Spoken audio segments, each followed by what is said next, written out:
சங்குப்பு வச்சு நல்ல டேஸ்டியான ஒரு கீ ரைஸ் எப்படி செய்யலாம் அப்படிங்கிறத பார்க்கலாம். இந்த சங்குப்பூவில் மேலே இருக்க காம்பை மட்டும் நம்ம எடுத்துகிட்டு நல்லா வாஷ் பண்ணி தண்ணியில் கொதிக்க வச்சிட்டோம்னா அதில் இருக்கிற கலரெல்லாம் நமக்கு இறங்கிரும். 1 கப்பு அரிசிக்கு 1.5 கப்பு தண்ணி விதத்தில் நம்ம கொதிக்க விடலாம். எக்ஸ்ட்ராவாக ஒரு 1/2 டம்ளர் மட்டும் ஊற்றிக்கோங்க.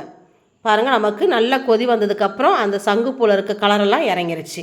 தனியாக எடுத்து வச்சிடலாம். அடுத்தது குக்கரில் கொஞ்சமாக எண்ணெய் நெய் சேர்த்துக்கோங்க.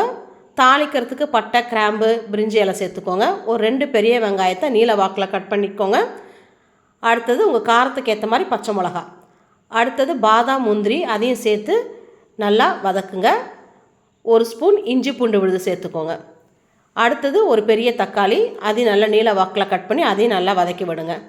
அடுத்தது கொஞ்சமாக கொத்தமல்லி, புதினா இலை இதையும் சேர்த்து நல்லா வதக்குங்க. நம்ம தக்காளி 1 தக்காளி தான் போட்டோம், அதனால் ஒரு 1/2 கப்பு தயிர் சேர்த்துக்கலாம். நல்லா மிக்ஸ் பண்ணி விடுங்க. அடுத்து நம்ம ஊற வச்சுருக்க அரிசியை சேர்த்துக்கலாம். நம்ம கொதிக்க வச்சு எடுத்து வச்சோம் இல்லையா, அந்த சங்குப்பூ தண்ணியும் நல்லா வடிகட்டி நீங்கள் சேர்த்துக்கோங்க.